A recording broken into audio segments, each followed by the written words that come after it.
Ya, assalamualaikum warahmatullahi wabarakatuh. Kembali lagi dengan saya Nova Rizky Fatur Rahman dengan NIM 231080236. Di sini saya akan menjelaskan tentang performance management rewards and law. Nah, jadi pada video kali ini tentang performance management rewards and the law atau manajemen kinerja, sistem penghargaan dan kaitannya dengan aturan dalam organisasi. Materi ini sangat penting. Kenapa? Karena setiap organisasi itu perlu memastikan bahwa karyawan yang memiliki kinerja yang baik itu mendapatkan reward yang sesuai. Nah, jadi apa sih sistem reward system itu ya?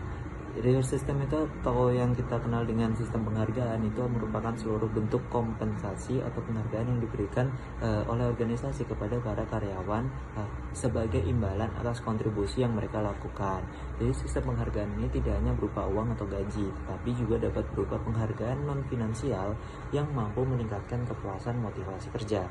Nah, dalam organisasi ini terdapat beberapa komponen utama reward system. Yang pertama itu adalah base pay, yaitu gaji pokok yang diberikan berdasarkan jabatan dan tanggung jawab pekerjaannya. Nah, contohnya itu ada gaji bulanan yang diterima dosen atau staf administrasi. Yang kedua itu ada cost of living adjustment atau COLA. Ini itu merupakan penyesuaian gaji untuk mengimbangi inflasi sehingga daya beli karyawan itu akan tetap terjaga. Jadi misalnya perusahaan itu memberikan kenaikan gaji tahunan sebesar 3% kepada seluruh karyawannya. Nah, komponen yang berikutnya itu ada contingent pay atau merit pay, yaitu bentuk penghargaan ini itu diberikan berdasarkan kerja individu. Jadi karyawan yang memiliki kerja atau prestasi yang lebih baik dari karyawan lain itu akan memperoleh kompensasi yang lebih besar gitu. Yang kemudian itu adalah short term insentif, yaitu insentif jangka pendek yang diberikan oleh setelah target tertentu itu tercapai. Selain itu terdapat long term insentif, yaitu penghargaan yang bertujuan untuk mendorong kinerja dalam jangka panjang. Dan selanjutnya adalah income protection, yaitu program perlindungan pendapatan ketika karyawan itu tidak dapat bekerja karena alasan tertentu, misal cuti atau asuransi kesehatan. Terus ada juga work life focus, yaitu fasilitas yang membantu keseimbangan antara pekerjaan dan kehidupan pribadi. Yang terakhir itulah allowances atau tunjangan seperti tunjangan transportasi, tunjangan perumahan dan lain-lain. Nah, yang selanjutnya itu adalah kita akan membahas traditional pay plan dan contingent pay plan.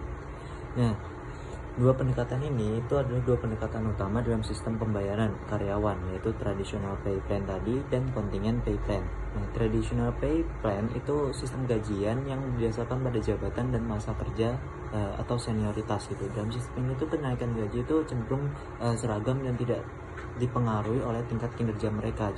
Jadi fokus utama pada pendekatan ini adalah menciptakan stabilitas dan konsistensi dalam organisasi. Sebaliknya, contingent pay itu didasarkan pada kinerja masing-masing individu gitu. Jadi dalam sistem ini itu karyawan itu memiliki prestasi lebih tinggi, tentunya akan memperoleh gaji yang lebih tinggi juga atau penghargaan yang lebih besar dibandingkan karyawan lain. Nah, hubungan antar manajemen kinerja dan sistem pembayaran itu menjadi sangat kuat karena penghargaan ini diberikan atas dasar dedikasi nyata dari para karyawannya. Perbedaan utama kedua sistem ini adalah dasar pemberian kompensasi tadi, yang dimana traditional pay itu adalah sesuai dengan jabatan, jika contingent pay itu sesuai dengan kinerja masing-masing karyawan. Nah, permasalahan dalam contingent pay plan ini itu walaupun memiliki banyak kelebihan, itu salah satu masalah yang sering muncul adalah kesulitan dalam mengukur kinerja karyawannya secara objektif atau objektif. Yaitu tidak semua pekerjaan memiliki indikator yang mudah diukur tentunya. Beberapa pekerjaan itu membutuhkan penilaian yang subjektif sehingga berpotensi itu bisa menimbulkan ketidakadilan di dalamnya. Jadi masalah lainnya itu adalah mungkin munculnya persaingan yang berlebihan antar karyawan karena mungkin ada karyawan yang tidak terima dengan mereka yang diberi gaji lebih tinggi atau penghargaan yang lebih tinggi. Nah, menempatkan gaji dalam konteks yang tepat itu sangat penting, bahwa itu akan mempengaruhi motivasi para karyawan untuk bekerja. Meskipun reward finansial itu memiliki peran penting, banyak penelitian itu menunjukkan bahwa penghargaan non finansial itu juga sangat berpengaruh bagi kepuasan pekerjaan. Jadi bukan hanya finansial atau yang berduit saja. Nah, karyawan itu tidak hanya menginginkan penghasilan yang baik, tetapi juga mendapatkan pengakuan, kesempatan berkembang, lingkungan kerja yang aman, dan serta keseimbangan antara pekerjaan dan kehidupan pribadi mereka. Karena itu, organisasi itu perlu mengombinasikan antara reward finansial dan non finansial secara seimbang. Nah, Ada pun prinsip-prinsip pemberian reward yang efektif, yaitu yang pertama adalah define and measure performance first. Jadi sebelum kita memberikan reward itu kita harus menetapkan standar dan mengukur performa kinerja masing-masing secara jelas. Nah, prinsip yang kedua itu use only rewards that are available. Reward itu harus disesuaikan dengan kemampuan organisasi, jangan menjanjikan penghargaan yang tidak dapat diberikan. Yang ketiga itu make sure all employees are eligible. Seluruh karyawan itu harus memiliki kesempatan yang adil untuk memperoleh penghargaan. Nah, yang keempat itu adalah make rewards visible, yaitu reward itu harus bisa terlihat oleh karyawan sehingga mereka memahami hidup dan penghargaan yang diterima. Yang kelima adalah make rewards contingent, yaitu artinya reward ini harus benar-benar terkait dengan pencapaian kinerja mereka. Karyawan yang memberikan kontribusi lebih besar harus memperoleh penghargaan yang sesuai dengan kontribusi mereka. Nah, kesimpulannya, sebagai kesimpulan, sistem penghargaan merupakan bagian penting dalam manajemen kinerja karena satu, berfungsi untuk memotivasi, dua, mempertahankan, dan tiga, meningkatkan produktivitas karyawan.